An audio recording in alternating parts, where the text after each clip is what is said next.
You cried, he heard Chuck say through the window. Then? Yeah, when the last one finally fell over the cliff, I broke down and sobbed till my throat and chest hurt. Thomas remembered all too well. Everything crushed in on me at once. Sure made me feel better. Don't feel bad about crying. Ever.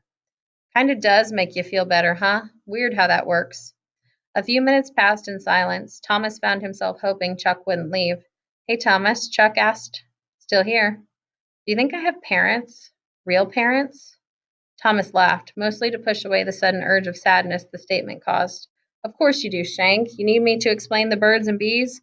Thomas's heart hurt. He couldn't remember getting that lecture, but not who'd given it to him. That's not what I meant, Chuck said, his voice completely devoid of cheer. It was low and bleak, almost a mumble. Most of the guys who've gone through the changing remember terrible things they won't even talk about, which makes me doubt I have anything good back home. I mean, you think it's really possible I have a mom and a dad out in the world somewhere missing me? You think they cry at night? Thomas was completely shocked to realize his eyes had filled with tears. Life had been so crazy since he'd arrived. He never really thought of the Gladers as real people with real families, missing them. It was strange, but he hadn't even really thought of himself that way, only about what it all meant, who'd sent them there, how they'd ever get out.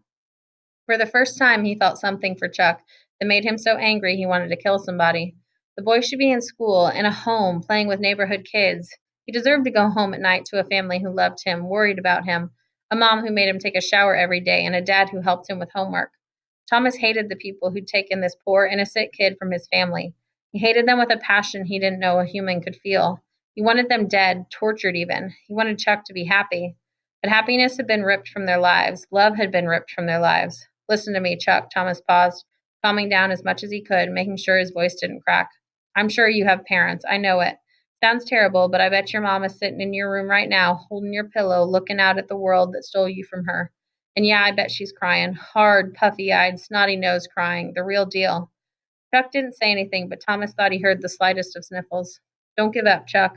We're going to solve this thing. Get out of here. I'm a runner now.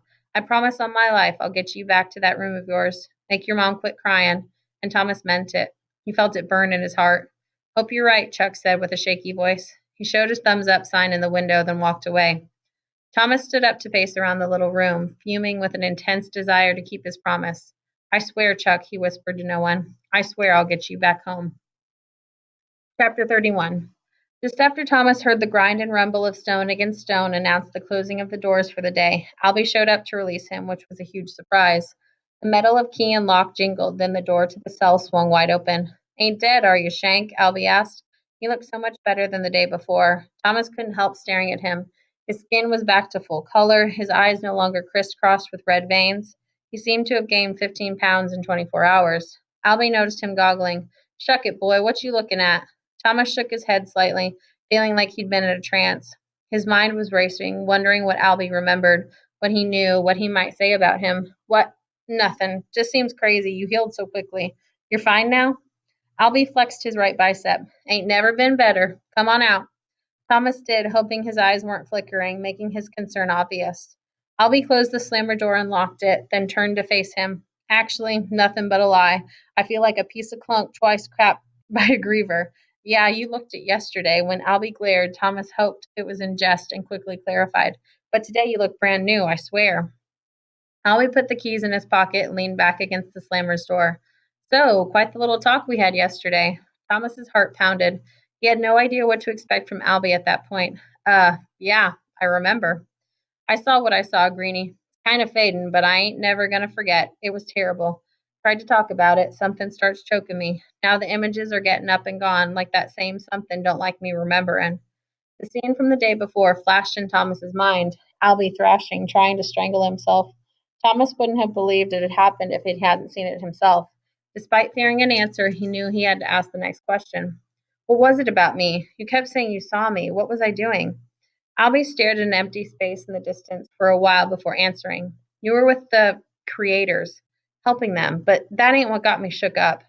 Thomas felt like someone had just rammed their fist in his abdomen. Helping them? He couldn't form the words to ask what that meant. Albie continued.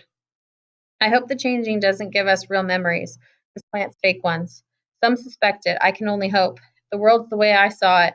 He trailed off, leaving an ominous silence. Thomas was confused, but pressed on. Can't you tell me what you saw about me? Albie shook his head. No way, Shank.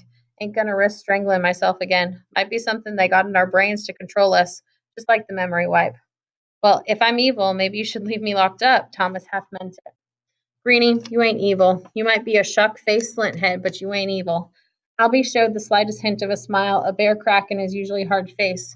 What you did, risking your butt to save me and Minho, that ain't no evil I've ever heard of. Nah, just makes me think the grief serum and the changing got something fishy about 'em. For your sake and mine, I hope so. Thomas was so relieved that Albie thought he was okay, he only heard about half of what the older boy had just said. How bad was it? Your memories that came back. I remembered things from growing up, where I lived, that sort of stuff. And if God himself came down right now and told me I could go back home, Albie looked to the ground and shook his head again. If it was real, Greenie, I swear I'd go shack up with the Grievers before going back. Thomas was surprised to hear it was so bad. He wished Albie would give details, describe something, anything, but he knew the choking was still too fresh in Albie's mind for him to budge. Well, maybe they're not real, Albie. Maybe the grief serum is some kind of psycho drug that gives you hallucinations. Albie thought for a minute. A drug, hallucinations, then he shook his head. Doubt it. It had been worth a try. We still have to escape this place. Yeah, thanks, Greenie, Albie said sarcastically. Don't know what we'd do without your pep talks. Again, the ghost smile. Albie's change of mood broke Thomas out of his gloom. Quit calling me Greenie. The girl's the Greenie now. Okay, Greenie, Albie sighed, clearly done with the conversation. Go find some dinner. Your terrible prison sentence of 1 day is over. One was plenty. Despite wanting answers, Thomas was ready to get away from this clamor. Plus, he was starving. He grinned at Albie, then headed straight for the kitchen and food. Dinner was awesome. Frypan had known Thomas would be coming late, so he'd left a plate full of roast beef and potatoes. A note announced there were cookies in the cupboard. The cook seemed fully intent on backing up the support he'd showed for Thomas in the gathering. Minho joined Thomas as he ate, prepping him a little before his first big day of runner training, giving him a few stats and interesting facts, things for him to think about as he went to sleep that night. When they were finished, Thomas headed back to the secluded place where he'd slept the night before, in the corner behind the deadheads. He thought about his conversation with Chuck, wondered how it'd feel to have parents say goodnight to you. Several boys milled throughout the glade that night, but for the most part it was quiet, like everyone just wanted to go to sleep, end the day, and be done with it. Thomas didn't complain. That was exactly what he needed. The blankets someone had left for him the night before still lay there. He picked them up and settled in, snuggling up against the comforting corner where the stone walls met in a mass of soft ivy. The mixed smells of the forest greeted him as he took his first deep breath, trying to relax. The air felt perfect, and it made him wonder again about the weather of the place. Never rained, never snowed, never got too hot or too cold. If it weren't for the little fact that they were torn apart from friends and families and trapped in a maze with a bunch of monsters, it could be paradise. Some things here were too perfect. He knew that, but had no explanation. His thoughts drifted to what Minho had told him at dinner about the size and scale of the maze. He believed it. He'd realized the massive scale when he'd been to the cliff, but he just couldn't fathom how such a structure could have been built. The maze stretched for miles and miles. The runners had to be in almost superhuman shape to do what they did every day.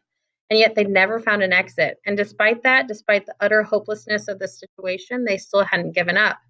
At dinner, Minho had told him an old story, one of the bizarre and random things he'd remembered from before, about a woman trapped in a maze. She escaped by never taking her right hand off the walls of the maze, sliding it along as she walked. In doing so, she was forced to turn right at every turn. The simple laws of physics and geometry ensured that eventually she found the exit. It made sense.